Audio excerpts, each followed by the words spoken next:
नमस्कार, बहुत स्वागत है आपका न्यूज 18 के डिजिटल प्लेटफॉर्म पर और मैं हूं आपके साथ प्रशांत कटारे। आज बात उड़ीसा की Kalinga institute of industrial technology यानी KIIT में नेपाली स्टूडेंट की आत्महत्या में इस मामले में हुए आगे के एक्शन की।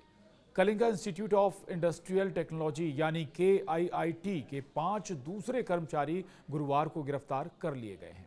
इन सभी कर्मचारियों पर नेपाली छात्रों पर हमला करने का आरोप लगा था और इसका CCTV फुटेज जो कि 17 फरवरी का है, ये पुलिस के हाथ लगा, जिसके आधार पर ये गिरफ्तारियां हुई। वीडियो में दिखाई दे रहा है कि हॉस्टल खाली करने में देर होने पर आरोपी भड़क गए और स्टूडेंट्स की पिटाई कर दी। इससे पहले कॉलेज के 3 डायरेक्टर समेत 6 और लोग गिरफ्तार हुए थे। हालांकि इनमें से 5 को जमानत भी मिल चुकी है। इधर इस मामले में विदेश मंत्रालय भी एक्टिव हो गया है। दरअसल नेपाल के PM KP शर्मा ओली के हस्तक्षेप के बाद ये जो विवाद था वो उजागर हुआ और इसके बाद भारत के विदेश मंत्रालय के प्रवक्ता रणधीर जायसवाल ने कहा कि नेपाली छात्र की दुखद मौत से हम बहुत दुखी हैं। हम अपनी हार्दिक संवेदनाएं व्यक्त करते हैं। भारत सरकार देश में सभी अंतर्राष्ट्रीय छात्रों की सुरक्षा, संरक्षा और कल्याण को उच्च प्राथमिकता देती है। घटना के सामने आने के बाद से विदेश मंत्रालय ओडिशा सरकार और KIIT अधिकारियों के साथ लगातार संपर्क में है। हमने नेपाली अधिकारियों के साथ भी निकट संपर्क बनाए रखा है। दरअसल KIIT विश्वविद्यालय में नेपाली लड़की की मौत के बाद नेपाली स्टूडेंट्स को लेकर हुए बवाल पर विदेश मंत्रालय के प्रवक्ता रणधीर जायसवाल ने कहा कि ओडिशा सरकार और कलिंगा के अधिकारियों की ओर से इस मामले को लेकर कई कदम उठाए गए हैं। ओडिशा पुलिस ने आरोपी समेत कई लोगों को अरेस्ट किया है और इसके अलावा उच्च स्तरीय जांच कमेटी का गठन भी किया गया है। इसके साथ ही ओडिशा सरकार ने स्टूडेंट्स की वापसी के लिए भी कदम उठाए हैं। कई स्टूडेंट्स को वापस भेज दिया गया था। ओडिशा पुलिस ने नेपाली स्टूडेंट्स की सुरक्षा के लिए एक हेल्पलाइन नंबर भी जारी किया है जो 24 घंटे सेवा के लिए उपलब्ध रहेगा। दरअसल ओडिशा के भुवनेश्वर के Kalinga institute of industrial technology KIIT में नेपाल की एक छात्रा ने आत्महत्या कर ली थी और सुसाइड करने के पीछे प्रेम संबंध को कारण बताया जा रहा था। छात्रा की मौत के बाद यहां पढ़ने वाले नेपाली छात्र आक्रोशित हो गए और प्रदर्शन करने लगे। देखते ही देखते मामला गंभीर हो गया। एक कथित वीडियो भी सामने आया था जिसमें मृतक नेपाली युवती और एक युवक की बातचीत है, जिसमें युवक नेपाली छात्रा को धमकाता हुआ नजर आ रहा था।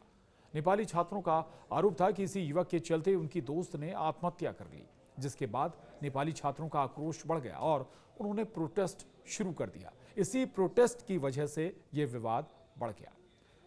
आपको बता दें कि Kalinga institute of industrial technology में नेपाल की बड़ी संख्या में छात्र पढ़ाई करते हैं और नेपाली छात्रों के प्रदर्शन के दौरान KIIT की महिला प्रोफेसर और नेपाली छात्रों के बीच का एक विवाद भी जमकर वायरल हुआ था।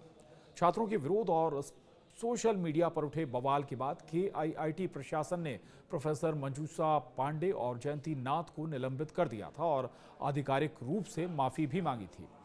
विश्वविद्यालय की ओर से कहा गया कि हम 16 फरवरी 2025 की घटना से बेहद आहत हैं। हमें खेद है कि हमारे कुछ सदस्यों ने आंदोलनरत छात्रों के साथ अनुचित व्यवहार किया। हम अपने छात्रों से प्रेम करते हैं और उनके हितों की रक्षा के लिए प्रतिबद्ध हैं।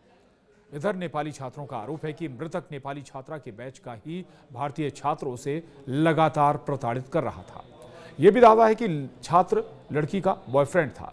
स्टूडेंट्स का कहना है कि शिकायतों के बाद भी यूनिवर्सिटी ने आरोपी के खिलाफ कार्रवाई नहीं की। छात्रों ने यह आरोप भी लगाया कि यूनिवर्सिटी ने मामले को दबाने की कोशिश भी की।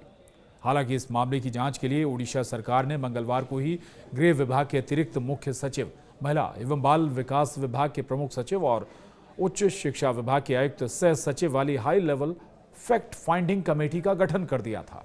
इधर मृतक छात्रा के पिता पुलिस और कॉलेज प्रशासन के संपर्क में बने हुए हैं। उन्हें भरोसा है कि उन्हें उनकी बेटी को न्याय जरूर मिलेगा।